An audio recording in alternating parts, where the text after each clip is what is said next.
Why didn't she run? The first explosion rattled the mess hall windows, dust falling in a fine curtain over the stainless steel counters.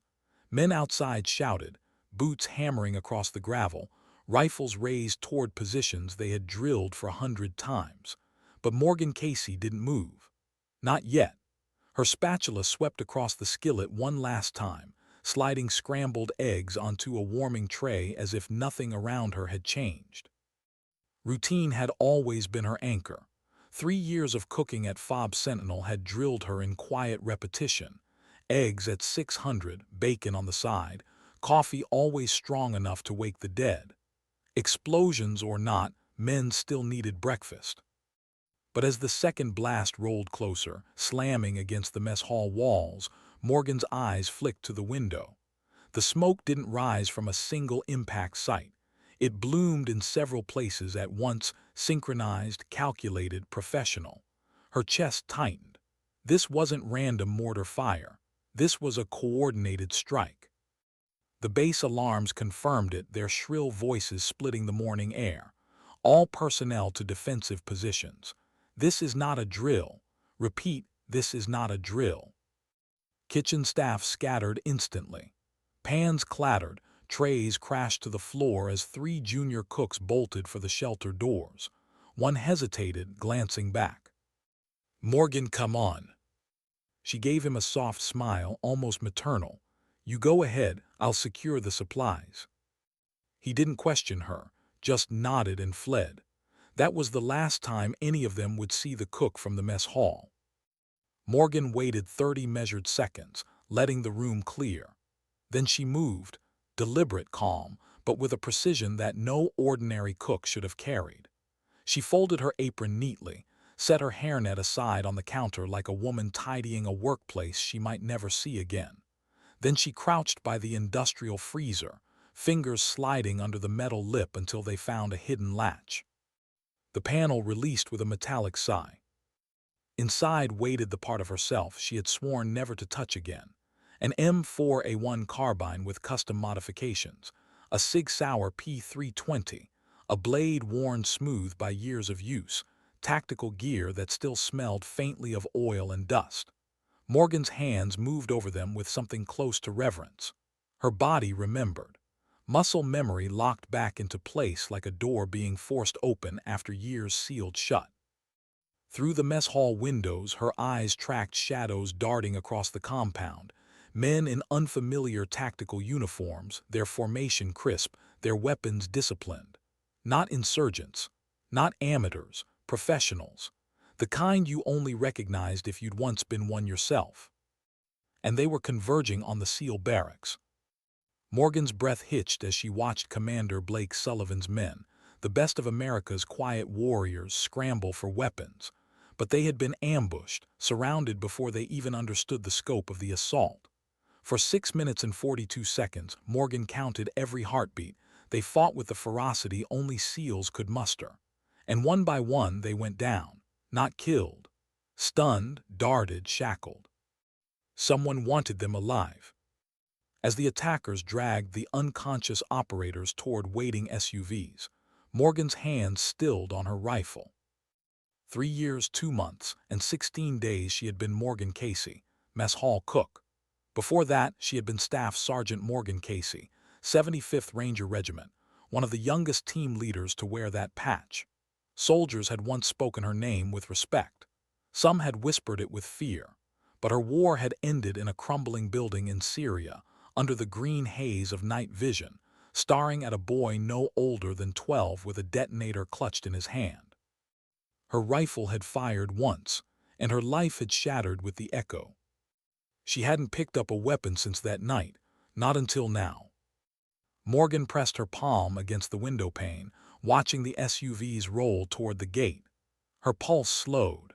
The grief she had carried for 3 years shifted, crystallized into something colder. "They've taken my boys." Not blood, not by name, but hers nonetheless. For 3 years she had fed them, learned the rhythm of their lives, memorized who took sugar in their coffee and who teased her about overcooked bacon. She had been their shadow guardian, the nameless protector who never stepped into the light. Now they were bound and gagged, stolen from under her watch, and the woman she had buried beneath aprons and frying pans clawed her way back into the open. Morgan slipped into the shadows just as one of the attackers entered the mess hall. He swept the room with the careful precision of a professional clearing corners. He never saw her coming. Her arm locked around his throat, her grip closing on arteries the way she had been trained years ago. 8 seconds. His body sagged limp. She dragged him behind the counter, stripped him of his earpiece, and slid it into her own ear. The comms buzzed. Eagle 1 to all units. Primary package secured. Extraction in 40. Sweep complete. 40 minutes. That was all she had. Morgan adjusted the stolen rifle across her chest and felt the weight settle into her bones like an old truth. For the first time in years, she wasn't hiding. She wasn't pretending. And for the first time in years, she knew exactly what she had to do. But there was something she hadn't told anyone. Not the SEALs she fed each day, not the base commander, not even the military psychiatrist who signed off on her voluntary reassignment. That night in Syria had never left her. The boy's eyes, calm, resolved, almost grateful as she pulled the trigger, haunted every silence, every dream. She had asked for a transfer because she couldn't bear to be trusted with life and death anymore. Now death was knocking again, and it was asking her to pick up where she left off. Her hands trembled as she tightened the rifle sling across her chest. She breathed once, twice, then let the soldier inside her take command. Morgan Casey, Ranger, was back. Outside, Master Chief William Old Bear Harrington pressed himself against the command center's window, his cig sour drawn. At 62, his body bore scars that told their own history. Most knew him as a retired SEAL turned advisor. Few knew that, in the shadow wars of the Cold War, he had hunted men like these. Ghost hunters, they'd called his unit. And the man leading this strike, Harrington knew him. Alexei Vyulov. The name alone sent a chill down his spine. Harrington had crossed paths with him in Berlin, Prague, Helsinki, a duel that had never found an ending. He had thought Vyulov long buried in history. Clearly, history had unfinished business. As Harrington scanned the chaos outside, a figure slid into cover beside him. His weapon swung, then froze. The cook. Except she wasn't holding a ladle. She held an M4, body aligned in the stance of a professional operator, eyes sharp, unreadable. "What the hell?" he began. Later, Morgan cut him off. Her voice was clipped, military. "SEAL Team 7's been taken, 35 minutes, maybe less." Harrington studied her. In a lifetime of reading men and women under fire, he had never misread the posture of a professional. She wasn't just competent, she was trained, dangerous. "Who are you really, Casey?" Her eyes didn't flinch. "Staff Sergeant Morgan Casey, 75th Ranger Regiment, or I was, 3 years ago." Silence pressed between them, filled with the roar of distant engines. Harrington gave a single nod. He didn't need her story now. He just needed her skills. "What's the plan?" Morgan adjusted the earpiece, scanning the tactical chatter. "Identify where they're taking the SEALs. Intercept before they disappear. These aren't insurgents. Ex-special forces, maybe mercs. They know the base, they know our timings. Someone gave them an inside hand." Harrington's jaw tightened. "Then we find out who, and we hunt." But neither of them knew yet how deep the betrayal went. Not yet. Morgan's boots whispered across the gravel as she and Harrington moved toward the security office, shadows sliding along the walls. Her chest burned with every breath, half from exertion, half from the old wound inside her that never fully healed. In her ear, the enemy comms buzzed again. "Secondary sweep complete. Estimated window before reinforcements, 40 minutes. 40 minutes. Enough time to save them, or enough time to fail again." And Morgan couldn't fail again. Not after Syria, not after the boy. Because this time the faces weren't strangers on a mission report. They were her boys. her family, and she would burn the world down before letting anyone take them away. Why did a man in a colonel's uniform tremble when given an order? They watched the black SUVs thread through the gate like a dark thought. 3 of them, plates clean, trackers blinking faint on Morgan's map. The signals moved northeast, into the mountains where old roads wore the shapes of older wars. Harrington's finger traced the route with the slow confidence of a man who had learned to read terrain the way others read faces. "They're heading for the old Soviet installation," he said. 30 kilometers out, abandoned after '89. Nice place to hide prisoners. Morgan felt something like a cold clarity settle over her. Facts compressed into an inevitable shape. The attackers knew exactly where to go. The attackers had inside information. Someone had sold them a plan. Someone who knew the base. She thought of the morning faces in the mess hall, the small jokes, the way Commander Sullivan asked for extra pickles. How many times had she heard the men talk, never imagining the conversation would end with zip ties and whispering boots? She moved without theatricality. Operators never did.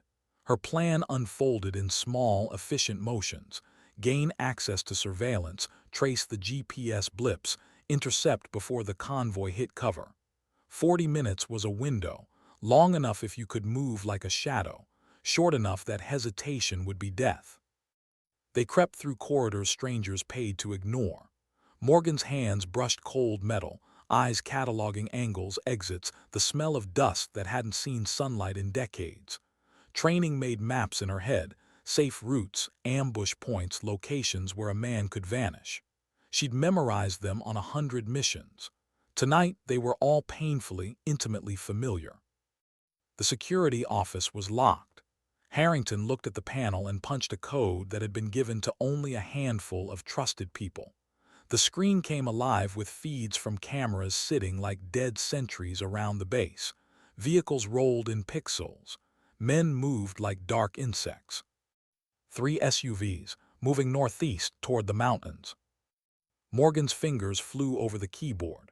Surveillance wasn't designed to chase vehicles past perimeter fences, but most cars had GPS, and most GPS units talked to satellites with a tendency to be sloppy. She patched into the base's peripheral systems, a shabby digital reach that often failed, but sometimes yielded a breadcrumb. There it was, blips crawling out along a road carved into the flank of the mountains. Morgan computed distance and timed the way a surgeon measured incisions. If they moved now, they could cut them off before the convoy reached concealment. Harrington didn't speak. He didn't need to. They moved. The drive into the hills smelled like dust and diesel.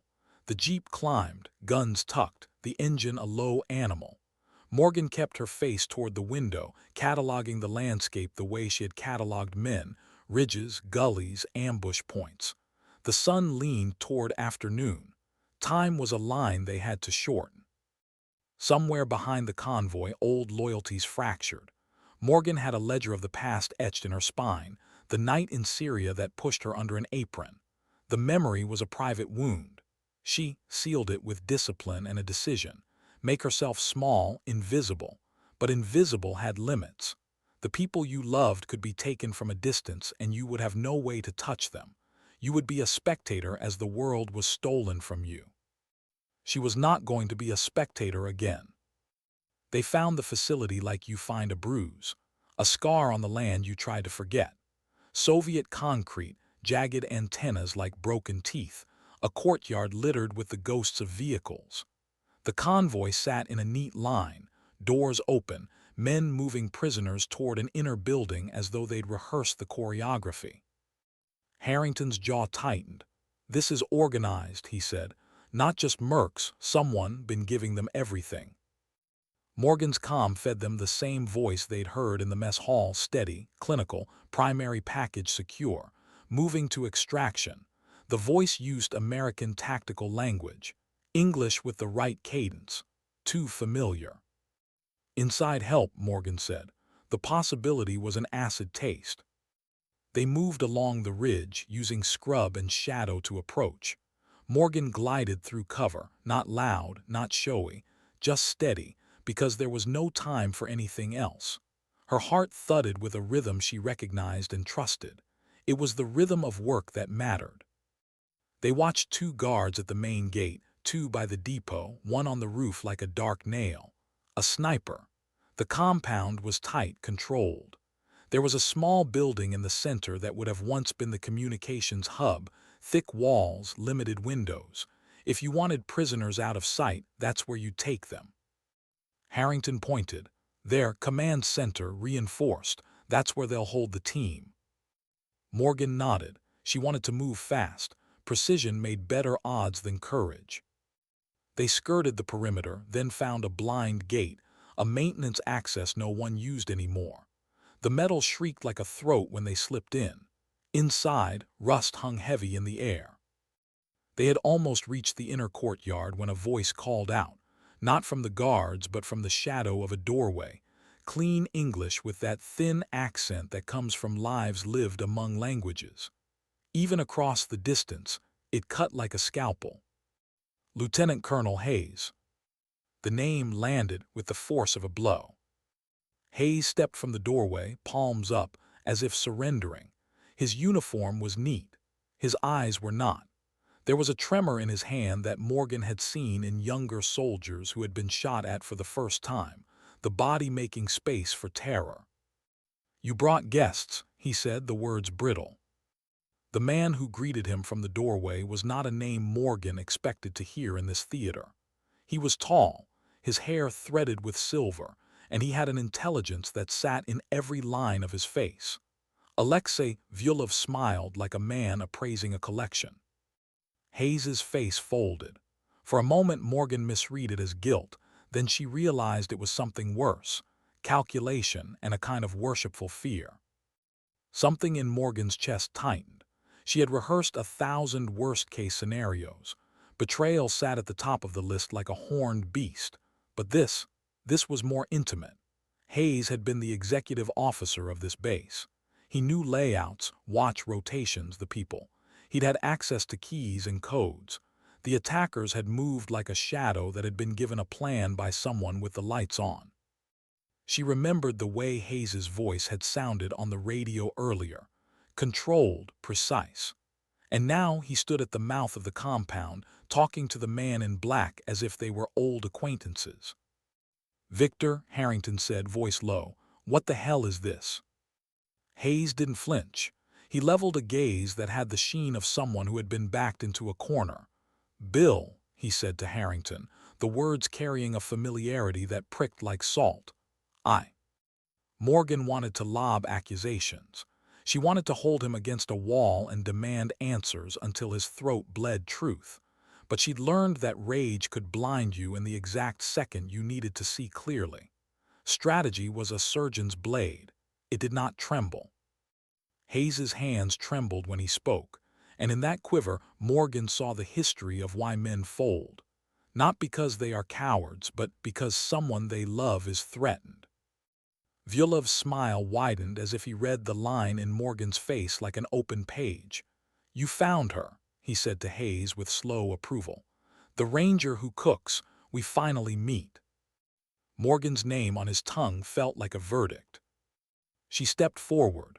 "What's your interest in SEAL Team 7?" she asked, flat. She wanted information.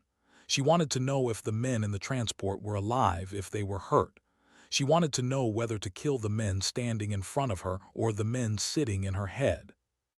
Vyulov regarded her like a scientist does a specimen. "Leverage," he said. "Value, you see, America trains warriors and throws their knowledge away when they grow old. We reuse it. We repurpose. Instructors guides the transfer of statecraft to private hands. But first we procure assets." The word landed like a stone. Morgan's mouth tasted of iron. "And you," she asked Hayes, "why are you here, Victor? Why are you helping him?" Hayes's face broke then, not with shame exactly, but with a rawness that had nothing to do with uniforms. He swallowed. "They have my family," he said. The sentence was barely a breath. "They said if I didn't cooperate, they'd..." The rest of it went silent, filled with unimaginable private images.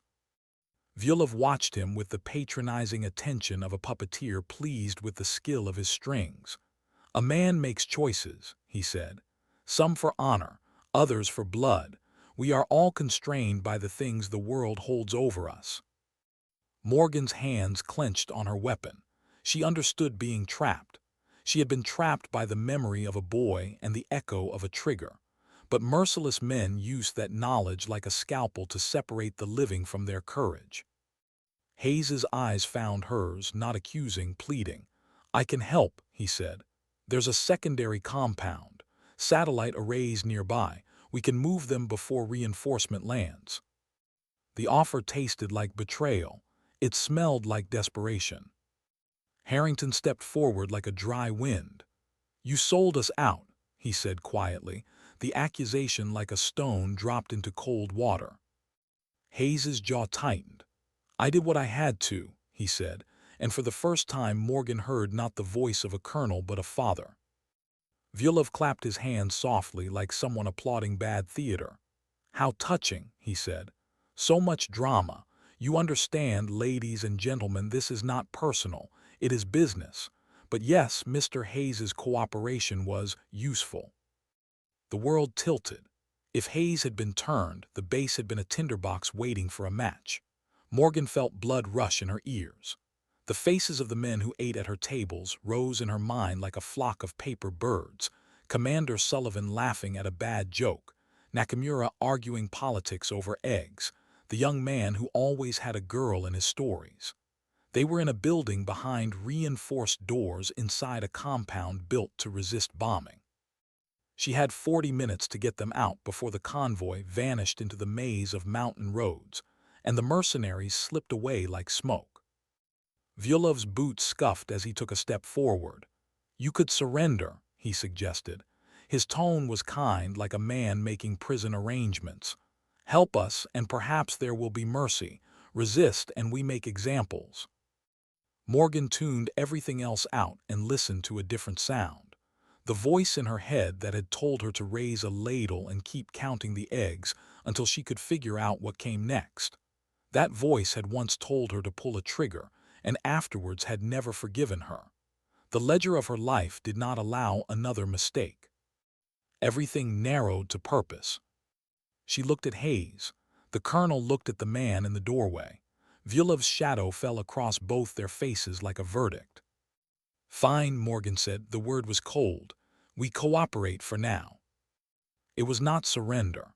It was a promise that she would play the role she needed to play until she could set the table for a different reckoning. Harrington's eyes met hers, and in them she read a single hard truth. Whatever they did next would either damn them or save them. There was no middle. The men in the convoy would not wait forever.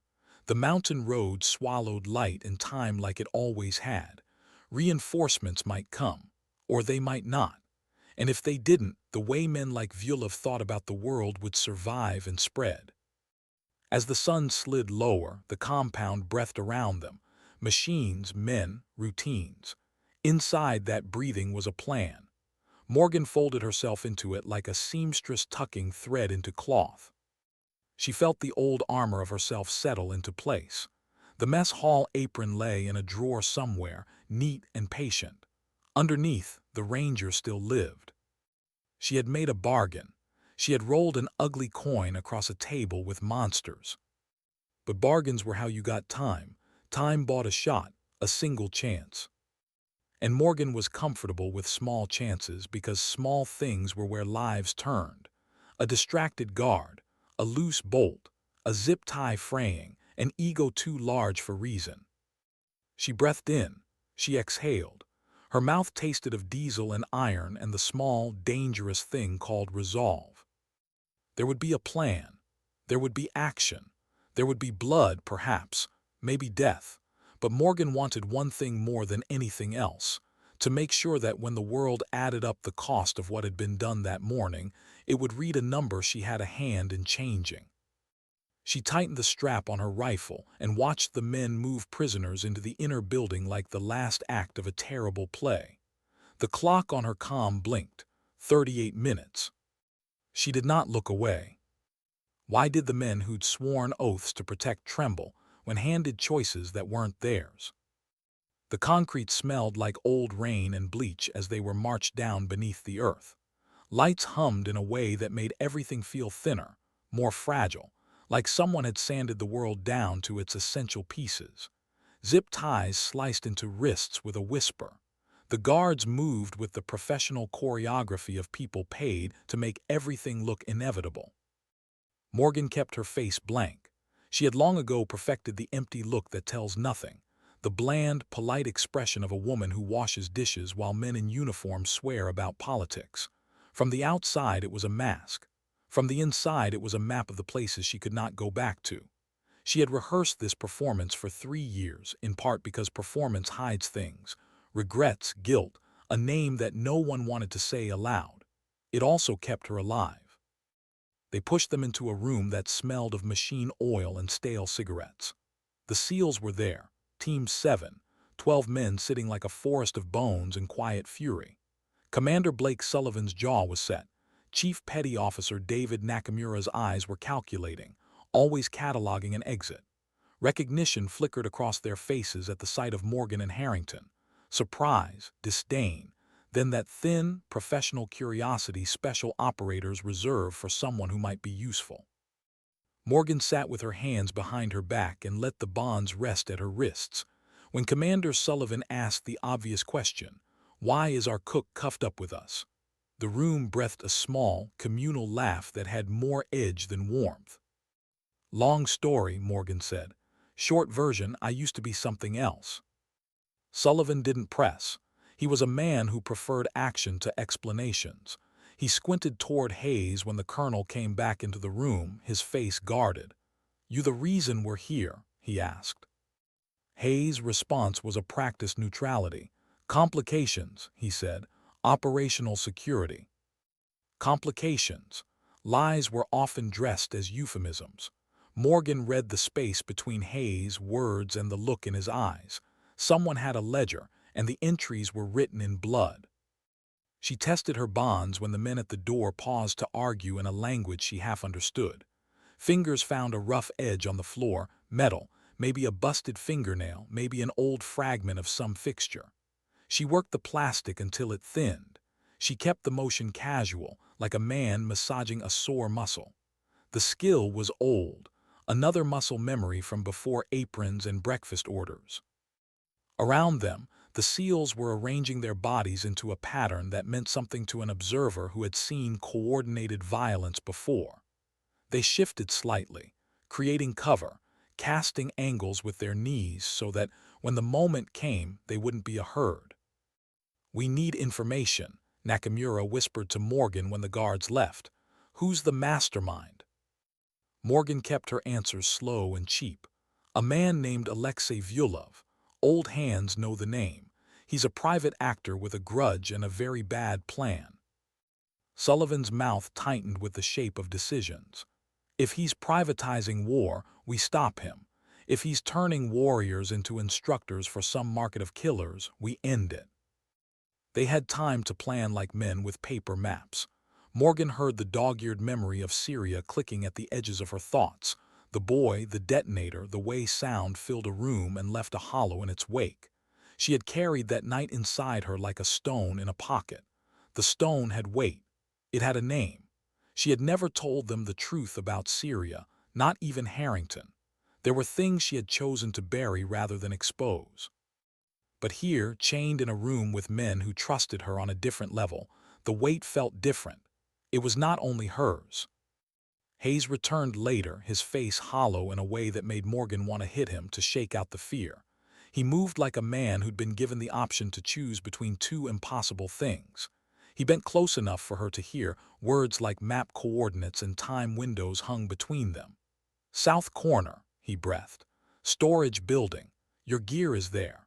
I've disabled the perimeter alarm for 3 minutes starting now." For a fraction of a second Morgan saw it. The man after the colonel, the man bent with fear for his family, the man who had sold the base with trembling hands. She looked at him and found no smile but a small, animal understanding. People do desperate things for the faces they love.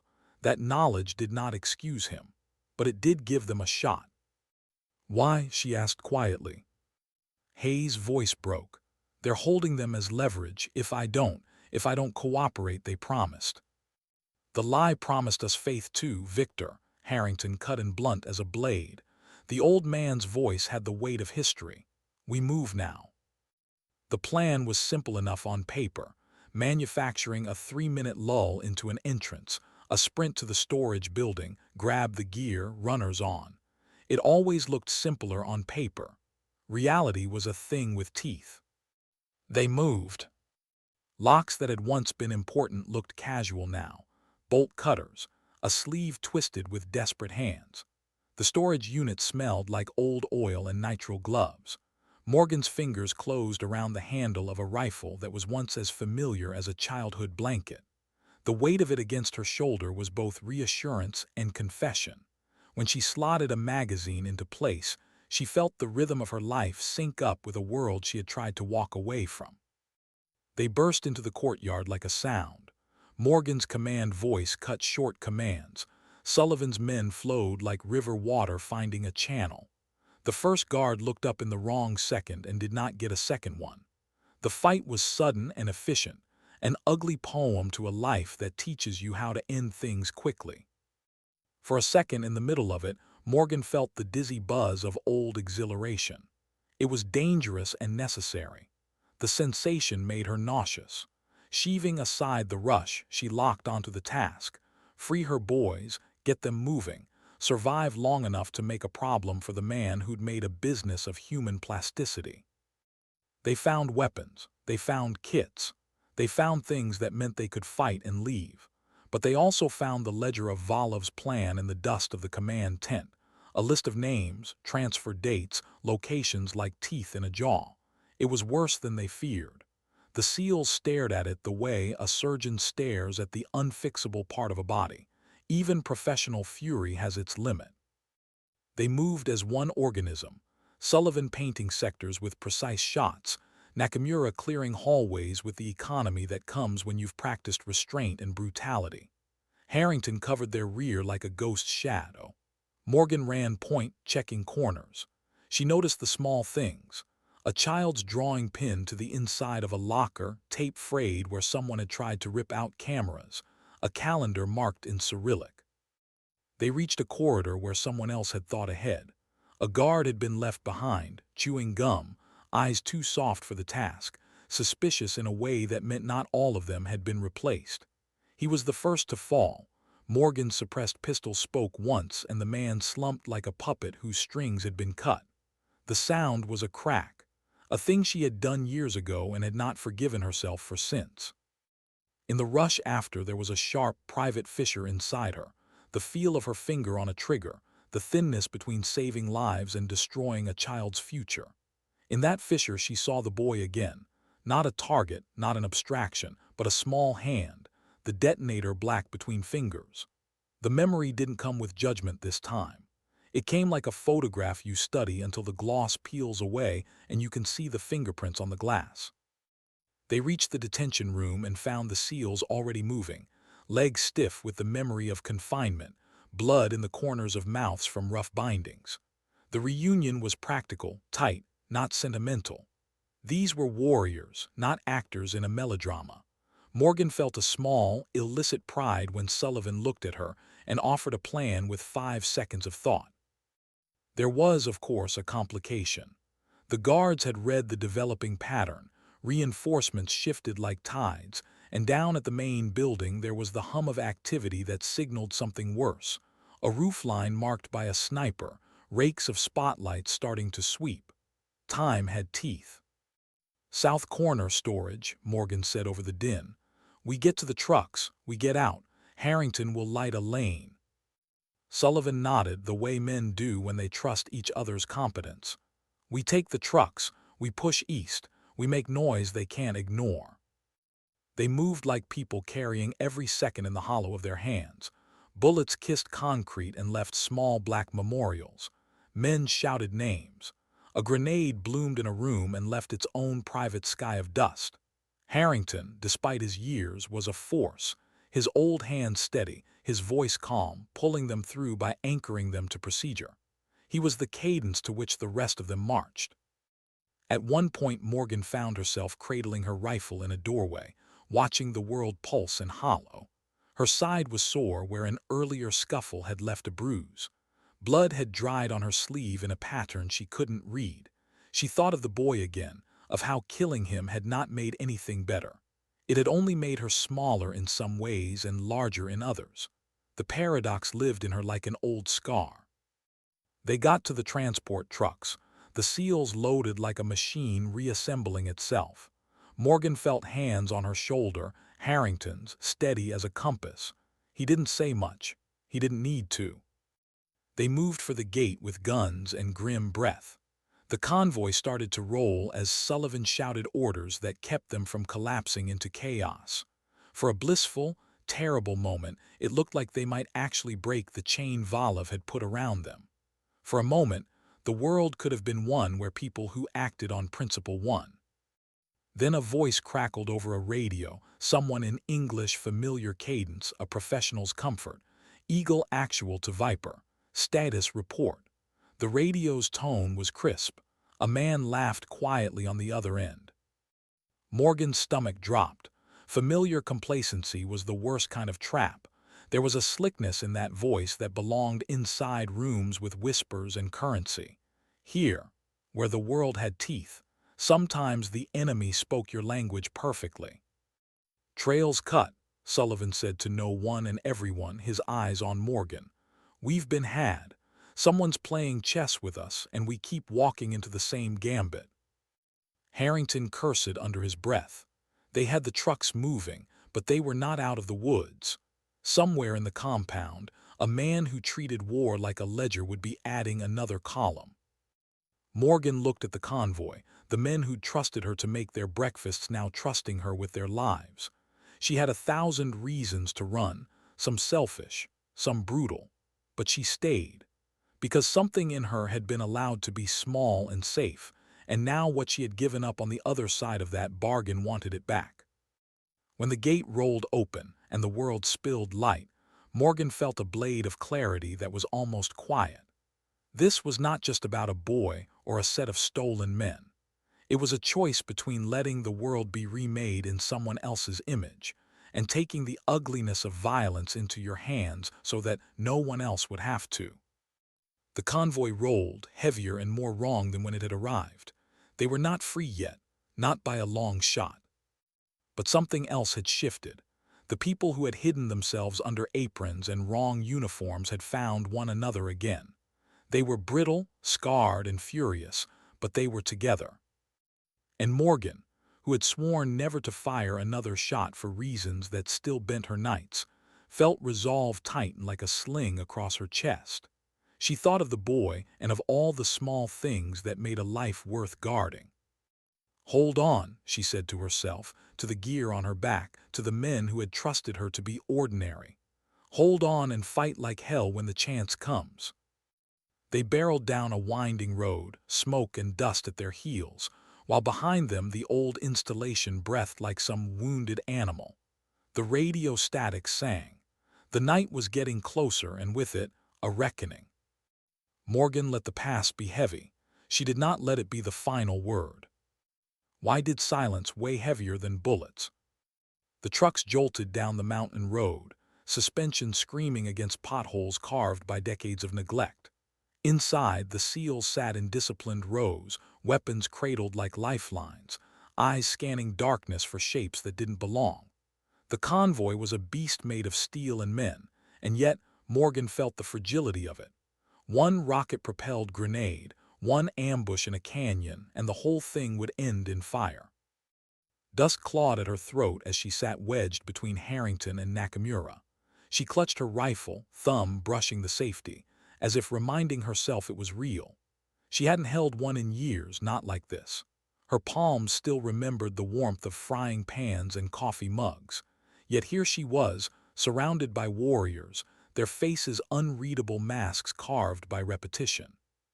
Sullivan's voice cut through the static of their fear. 2 clicks to the fork. East Road heads to the valley, west to the river. They'll expect east. Morgan swallowed, tasting grit. Then we go west. Sullivan's gaze flicked to her, measured, cautious. She wasn't one of his men. She was the cook who'd carried their trays and remembered who hated onions. Yet in this moment he didn't dismiss her. He weighed her words, nodded once, then gave the order. The convoy veered left, engines groaning, wheels spitting gravel. Darkness pressed closer, wrapping around them like a second skin. Somewhere behind, Vyulov's men would be adjusting, recalculating. She imagined his smile, the clinical interest of a predator who enjoyed watching prey adapt. Nakamura leaned in, voice low. He's not just after bodies, he's building something bigger. Morgan nodded. She'd read the papers scattered across the compound, lists of names, dates, units, a ledger of stolen expertise, warriors repurposed into commodities. He wants to privatize war, she whispered. Own it, lease it out. Harrington's jaw worked like stone grinding against stone, and Hayes fed him the map. The words hung heavy. The colonel hadn't been with them when they escaped. He'd bought them 3 minutes, but had he stayed behind willingly, or been taken, or, Morgan's chest tightened, had he chosen to vanish into Vyulov's shadow? The SEALs didn't speak the thought aloud, but the suspicion lived in their eyes. The road narrowed into a canyon. She felt every muscle in her body tighten, perfect place for an ambush. Shadows moved on the ridge. Her fingers shifted, breath stilled. The crack of rifles split the night. The lead truck's windshield exploded. Tires screamed. Men dove for cover as rounds chewed the dirt around them. Sullivan barked orders, his voice a shield against chaos. The SEALs spilled out, spreading into formation with the ease of habit. Morgan followed, boots slamming against stone, body pressed against the canyon wall. The world shrank to the sharp rhythm of fire and return fire. Dust bit her tongue. A tracer zipped past her face, close enough to taste the heat. She forced herself to breathe, to move, to fight. One guard leaned over the ridge too long, her rifle answered, recoil snapping through her shoulder. He dropped. Her stomach lurched, memory colliding with reality, the boy, the detonator, the echo. She blinked hard, shoving the ghost back. This wasn't that. This was now. Sullivan shouted, "Push through, we don't stay pinned." Morgan's mind mapped the canyon, old ranger instincts snapping into place. Sniper, 2 o'clock ridge, cover fire on my mark. She didn't wait for approval. She darted forward, heart hammering, boots sliding on loose gravel. Shots chased her shadow, but she didn't falter. She reached the outcrop, shoved the barrel of her rifle around the edge and fired twice. The sniper toppled backward. The SEALs surged with her, momentum turning panic into assault. Grenades blossomed on the ridgeline, silhouettes flailed, then stilled. The canyon fell silent except for ragged breathing and the crackle of small fires. Morgan sank against the wall, chest heaving. Sweat slicked her face, but her eyes stayed hard. The SEALs looked at her differently now, not as the cook, not as a liability. Nakamura gave a sharp nod, respect without words. But Sullivan studied her longer. Not just approval, something closer to calculation. They reloaded, regrouped, pressed on. The convoy limped forward, one truck abandoned, engines growling like wounded animals. Time bled away with every mile. Reinforcements would come. Vyulov didn't send men to fail. Morgan sat in the back, staring at the dark road ahead. Her body buzzed with the adrenaline of combat, but her heart ached with the weight of what it meant. She had crossed the line again. She had killed. Not in memory, not in training, in truth. And the world hadn't stopped spinning. She remembered the boy's eyes, remembered how she'd sworn never again. But the men beside her, Sullivan, Nakamura, Harrington, they were hers now. Not by blood, not by command, but by choice. She whispered to herself, barely audible, "Never again unless I have to." The trucks rattled on, deeper into night, deeper into uncertainty. Somewhere ahead, Vyulov was waiting. Somewhere behind, Hayes' shadow lingered, neither ally nor enemy, but something far more dangerous. And Morgan knew with bone-deep certainty this was only the beginning. Why did betrayal sting worse than a bullet? The convoy rattled east, tires slamming against ruts, engines straining under too much weight and too much hope. The men were quiet, that kind of quiet that wasn't peace. It was waiting, calculating, the silence of soldiers who knew that safety was always a lie until you could taste it. Morgan sat pressed against the side wall of the truck, rifle across her knees. The adrenaline had faded to a cold thrum in her blood. Her body still buzzed with the aftershock of combat, but her mind lingered on something sharper. Hayes, his face in that concrete hallway, the tremor in his hands, the way Vyulov had said his name like it belonged to him. Sullivan finally broke the silence. His voice was steady, but underneath it was a wire pulled tight. We need to address the elephant, our colonel, who's still convinced he's salvageable. Nakamura grunted. He gave us 3 minutes that saved our skins, but he's also the reason we were in cuffs in the first place. Hostages, Harrington muttered. His tone was dry, bitter. They got his family. Men do stupid things when the knife's on someone else's throat. Morgan's eyes stayed on the road sliding past the rear flap. Stupid things get men killed. He's not the only one with a family. Every man here has people at home who don't know where we are, but they didn't sell their brothers. Her words landed like a hammer on steel. The SEALs glanced at her, some with agreement, some with that quiet rebuke only warriors gave to outsiders. She was still the cook to most of them, but Sullivan studied her with a weight that said he'd already begun shifting his trust. The radio crackled, static first, then a voice smooth, deliberate. Vyulov. You run like men chased by shadows, but shadows are faster. The voice filled the truck like poison. Nakamura lunged for the dial, trying to cut the feed, but it wasn't the truck's radio. It was theirs, their frequency. Vyulov was inside their net. I could end you now, he continued, calm as a lecture. But where's the lesson in that? Hayes told you I value knowledge, experience. Men like Sullivan, Nakamura, Harrington, you are textbooks I would rather not burn. Even you, ranger girl hiding in a cook's skin. I know your page, Morgan Casey. Her blood turned cold. No one had spoken her full name in years, not like that. Sullivan's jaw locked. How the hell does he know your name? Morgan didn't answer, couldn't, because she already knew the truth. Vyulov hadn't learned it here. He'd known it before, which meant someone, somewhere in the chain of command had leaked her past, her false transfer, her choice to disappear, and Vyulov had been watching all along. The canyon widened into a valley. Trees gathered in dark knots along the road, a perfect place for another ambush. Sullivan raised his fist. The convoy ground to a halt.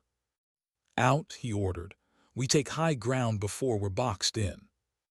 Boots hit dirt, weapons checked. Morgan climbed with the SEALs, her lungs burning as the slope ate at her strength. She moved like she had years ago, the old instincts slicing through fatigue. Yet inside, her mind clawed at Vyulov's words. Ranger girl, I know your page. At the ridge, Sullivan crouched low, binoculars sweeping the tree line. He didn't see them at first. Then movement, too deliberate for wildlife. Shapes slipping between trunks, a perimeter tightening. They're hurting us, Nakamura hissed. Harrington spat in the dirt. Classic Vyulov, give hope, let you think you're free, then close the door. Morgan's chest tightened. She hated how predictable it all felt, like Vyulov was reading from a script he'd written years ago. Sullivan turned to her. His voice was low, clipped. He knows you. Why? What haven't you told us? Every face turned. Dust, sweat, suspicion in their eyes. For years she'd hidden behind aprons, behind the quiet smile of a woman who didn't belong. Now the mask cracked. Morgan swallowed hard. Her voice came out quieter than she expected. Syria, 3 years ago, target building. I pulled a trigger on a boy with a bomb, 12 years old, saved the team, ended my career. I couldn't carry the weight, so I asked for a transfer, became a ghost. Silence followed, the kind that strips skin. Some looked away, unable to meet her eyes. Others studied her as if reassessing everything they thought they knew. Finally, Sullivan spoke. His tone was unreadable. "You made a choice none of us ever want. You lived with it, and now Vyulov knows it. He'll use it." Morgan felt heat crawl up her throat, shame and anger mixing into something sharp. "He can try, but I won't let him write the ending." Before anyone could answer, gunfire erupted from the tree line. Suppressed, sharp, too close. Bark splintered. Dirt kicked up in vicious little flares. The seals dropped into formation, returning fire with brutal efficiency. The forest lit with flashes, the air filled with the metallic stink of gunpowder. Morgan's rifle bucked against her shoulder. She moved through it like a machine, aim, fire, breathe, fire. Yet each shot felt heavier, as though the boy in Syria flinched with every trigger pull. Beside her, Harrington cursed, clutching his arm where a round grazed. Sullivan dragged him back, shouting orders, keeping the team tight. Morgan pressed forward, cutting through underbrush, eyes locking on a muzzle flash ahead. She fired, dropped a shadow, then pushed further. The ambush wasn't meant to wipe them out. She saw it in the spacing, the angles. It was meant to stall them, to bleed time. And then it clicked. Vyulov didn't care about killing them here. He wanted to hold them long enough for the real trap to close. Her voice cut through the chaos. "It's a delay, he's stalling us." Sullivan glanced at her, saw the truth in her face, and barked the order. "Break contact. Move now." The seals shifted instantly, fire turning to cover, movement to escape. They pulled back toward the trucks, leaving bodies in the dirt and smoke in the trees. Morgan ran with them, lungs on fire, sweat burning her eyes. Behind her, gunfire faded. Ahead, the valley opened into night. They piled back into the convoy, engines roaring, wheels spitting gravel. But as the trucks surged forward, Morgan caught one last glimpse of the ridge. A figure stood there, calm amidst the chaos, watching. Vyulov. His smile was small, but it burned hotter than the gunfire. Morgan's stomach dropped, because in that smile she didn't see victory, she saw patience. And patience meant he wasn't done with them, not even close. Why did his voice feel closer than the gunfire? The trucks clawed along the dirt road, headlights cutting pale tunnels through the dark. Inside, the seals were silent, each man lost in the same rhythm of checking magazines, flexing sore wrists where plastic ties had cut hours before. Morgan sat with her rifle across her thighs, her pulse refusing to slow. The ambush had been precise but unfinished, like a sentence left dangling. Vyulov hadn't wanted to kill them. Not yet. He wanted something worse. The radio hissed, soft at first, then clear. "Do you hear it, Morgan?" Her name again. That smooth Russian baritone, sliding into their frequency like a ghost stepping through a locked door. She felt every man in the truck stiffen, glances darting her way. The cook who wasn't just a cook. The stranger sitting among them with too many secrets. "You ran fast," Vyulov continued. "But running only makes the leash tighter, you know this. You've felt it before." Sullivan ripped the earpiece out, but it didn't matter. Another voice unit picked up, then another. Vyulov was everywhere, on their net, in their gear, in their heads. "You killed a child once," he said, conversational, almost tender. "A boy with a toy in his hand. They told you it was courage, but you know it was theft. You stole his future. And now you cook eggs for men you hope will forget. Do they know, Morgan? Do they know who feeds them?" Her chest went tight. The taste of dust, of cordite, of memory, all of it tangled in her throat. She wanted to smash the radio into silence, but silence wouldn't save her. Silence never had. Sullivan's gaze locked on her. His eyes were unreadable in the dim light. Is he telling the truth? The words landed like blows. Around them, rifles shifted in laps. Not aimed, not yet, but heavier now, like the weight of suspicion had added rounds to every magazine. Morgan met Sullivan's stare. Yes. Her voice cracked on it, but she forced herself to hold steady. Syria, a target building, a boy wired with explosives. He looked at me like he understood what was coming. I pulled the trigger. The truck rocked in silence. Even the engine seemed to pull back, the hum fading to a low growl. Nakamura broke it first. And you hid it by cooking for us, by smiling over bacon and pretending you weren't bleeding inside. Morgan swallowed hard. I hid it because I didn't trust myself anymore. I couldn't be what I was. I couldn't hold a weapon without feeling like I was already guilty. So I put myself where no one would ask me to kill again. Her honesty fell heavy between them. Sullivan leaned back, eyes narrowing, calculation sharpening in his face. And now you're killing again. Yes, Morgan whispered. Her throat burned with it. Because Vyulov won't stop. Because he already owns too many ghosts like me. And because you're my family, whether you like it or not. For a moment no one spoke. Then Harrington's gravel voice cut through. She's not wrong. You don't get to pick your fights sometimes. They pick you. Vyulov's voice slid back in, oily, amused. So much pain in one small group. A father betrays his oath. A cook hides her guilt. Old men chase ghosts of wars long dead. And you call this strength? No, this is my harvest. The radio went dead. The men exhaled, one after another, like the room itself had been holding its breath. But the damage was done. Doubt lingered like smoke. The convoy slowed as Sullivan raised his fist. Up ahead, the valley forked again, one road climbing into the mountains, the other curling toward a river. Which way buys us time? He asked. No one answered. Morgan's gut twisted. Both roads were traps. Vyulov knew their options better than they did. She forced herself to breathe, to quiet the noise inside her head. Think like a ranger. Think like the woman you buried. She pictured Vyulov's smile, the way he moved men like chess pieces. If she were him, where would she tighten the noose? Mountains, she said finally. High ground cuts both ways. If we take the river, he'll drown us with speed. In the mountains, at least we choose where to bleed. Sullivan studied her a moment longer than necessary, then gave the order. The trucks turned uphill, engines laboring, dust rising in thick ghosts behind them. Hours blurred. The road narrowed until trees pressed close on both sides, branches scraping like fingernails. Sleep was impossible. Every shadow looked like a muzzle, every rustle like a tripwire.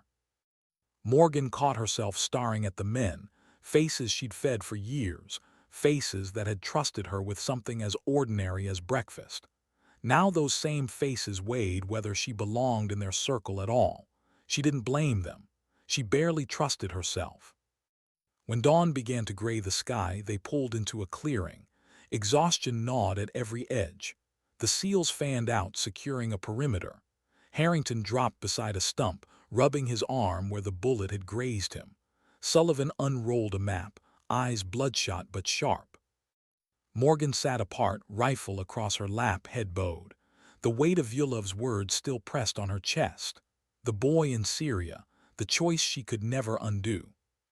And yet, when Nakamura dropped beside her, he didn't speak accusation, just a quiet question. Does it ever stop replaying? She shook her head, never. He gave a bitter smile. Good. The day it stops replaying is the day you've lost your soul. It wasn't forgiveness, but it was something close to recognition. Above them, birds scattered suddenly, shrieking into the pale sky. The team froze. Sullivan lifted his rifle, scanning the ridgeline. And then they saw it. A drone, small and silent, hovering just long enough to glint in the early light before slipping back into the trees. Vyulov wasn't hunting them blind. He was watching, always watching. Morgan's stomach turned. She realized then what terrified her most. It wasn't the bullets, it wasn't betrayal. It was that Vyulov knew her story, her wound, her shame, better than the men who bled beside her. And he would use it until either she broke, or she made sure he never spoke again. Why did the quiet between men feel sharper than the gunfire behind them? The clearing was still, too still, the kind of stillness that made the skin crawl. The SEALs had dug in shallow fighting positions, rifles at the ready, eyes scanning every tree, every ridge, every scrap of shadow. But Morgan could feel it, thick as the air before a storm, the mistrust hanging like smoke. They didn't need to say it aloud. Vyulov had planted it in their heads, and now it sat there gnawing. She cleaned her rifle with steady hands, though her stomach was a knot. Every scrape of the rag across metal sounded like a confession. She could feel Sullivan's gaze on her, the weight of command caught between suspicion and necessity. Finally, he broke the silence. "You fought like one of us, Casey, but Vyulov knew your name, your past. That makes you a liability." The words landed heavy, though his tone was even, almost clinical. A commander's voice, not a man. Morgan forced herself to meet his eyes. "I can't erase what happened in Syria. I won't pretend Vyulov doesn't have leverage on me, but I'm not working for him. I'm here because he took my family too." The SEALs glanced up, confused. She clarified. Her voice was low, almost breaking. "Not blood, not name, but my family. You. For 3 years I fed you. Watched you stumble in after night runs, listened to your bad jokes, made sure your coffee was strong enough to hold you together. You don't get to tell me that doesn't matter." The words burned as they left her, raw, stripped bare. Silence followed, long and brutal. Then Nakamura gave a small grunt. "She's not wrong, sir. Doesn't mean I trust her, but I'd rather have her rifle than lose it." Sullivan didn't answer. He just folded the map and looked toward the mountains. His silence was its own kind of verdict. The day stretched on. They moved on foot now, the trucks abandoned for cover too thin to trust. Every ridge felt like a trap. Every tree could hide a rifle. The men spoke less and less. Hunger gnawed, thirst burned, but no one complained. Complaining wasted breath. Morgan kept pace, though every step pressed the ghosts harder into her chest. She replayed Syria until she wanted to scream. The boy's eyes, Vyulov's words, the way the SEALs looked at her like a stranger. She caught Harrington's gaze once. The old man's eyes were steady, sad. "You can't run from it," he muttered. "Doesn't matter how many eggs you fry, the ghosts will follow." "I know," Morgan whispered. He leaned closer. "Then you make them work for you, not against you." It was the closest thing to advice she'd had in years. Near dusk, they found the cave. A fissure in the mountain wall, narrow enough to hide, deep enough to sleep. The SEALs filed in, dropping packs, checking gear. The air inside was damp, mineral-rich, echoing with every movement. Morgan sat near the entrance, rifle across her lap. She could feel Sullivan's eyes on her even as he pretended to study the map by lantern light. Trust was fragile, brittle. One wrong move and they'd cut her out, leave her behind. She tried not to think about it.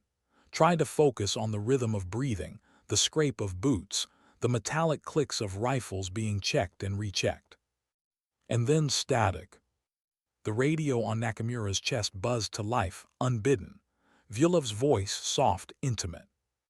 "You think hiding in stone will save you. I know every valley, every path. And you, Morgan, you know I will find you, because you cannot hide from yourself." Every head turned toward her. Morgan's fists clenched. Her throat burned.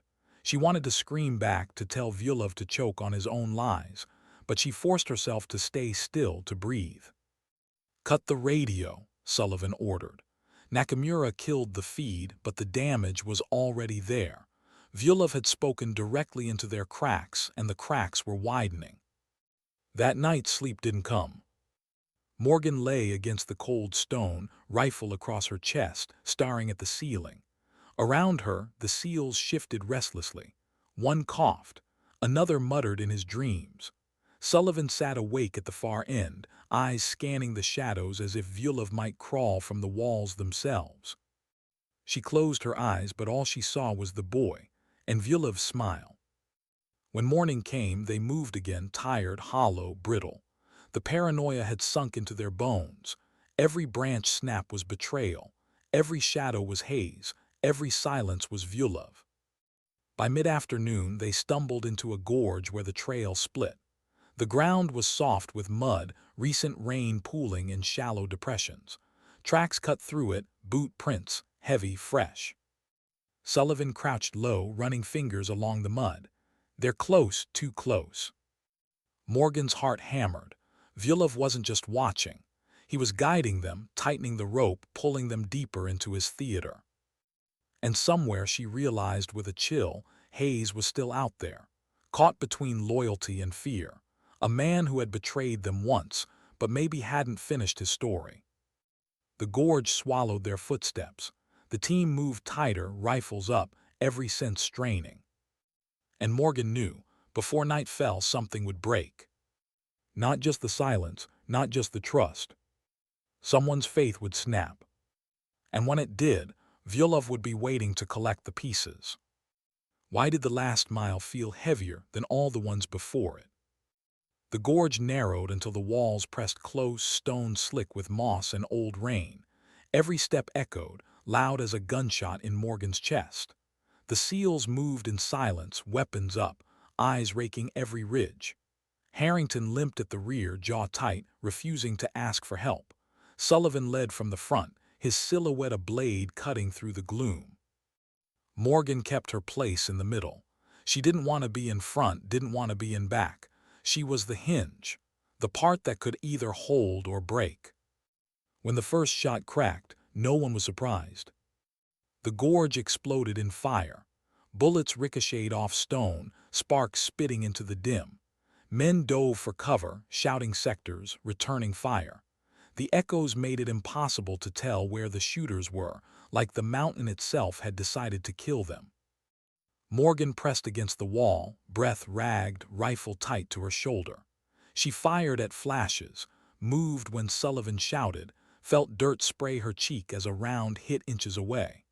The world shrank to noise and fear, and the stubborn will to move forward. Then the shooting stopped. Too sudden, too clean. From the ridge above, a voice rolled down, smooth, certain. Enough. Vyulov. He stood in the open, framed against the pale sky, flanked by men in black. His rifle hung lazy across his chest, his confidence the only weapon he needed. Drop them, he called. This isn't your fight, you've already lost it. Surrender and I will spare your men. The SEALs tensed, Sullivan's jaw clenched, Harrington's hand twitched toward his sidearm. And Vyulov's eyes found Morgan. You most of all, he said, his voice almost gentle. You don't belong in their ranks, you belong with me. You've killed a child. You've lived with it every day since. I don't condemn you for it. I understand you. You are already mine. The words hit her like a blade through the ribs. Every memory surged up, the boy, the detonator, the silence after the shot. The apron, the eggs, the years of hiding. She could feel the SEALs watching her, waiting, wondering if she would break. Her rifle trembled in her hands. Vyulov spread his arms, inviting. Come, Morgan, step into the light, save yourself, save them. They will all die otherwise. For one terrible second she wanted to, just to end the wait, to stop carrying the boy in her chest, to let someone else own her story. But then she saw Sullivan's face, Nakamura's, Harrington, men who had trusted her when they had every reason not to, men who had eaten her food, laughed at her bad jokes, leaned on her quiet presence, her family, not by blood, by choice. She stepped forward. Her voice was steady, though her hand still shook. You're right, she said. I killed a child. The SEALs froze. Vyulov smiled. Morgan's breath caught, but she forced the words out.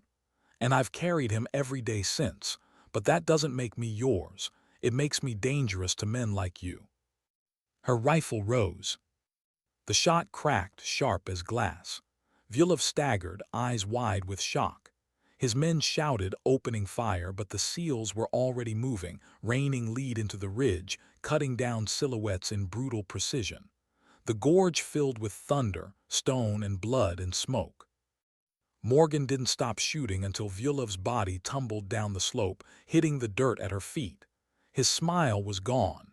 His eyes were empty. Silence fell, real silence, heavy and absolute. The SEALs reloaded, scanning, waiting.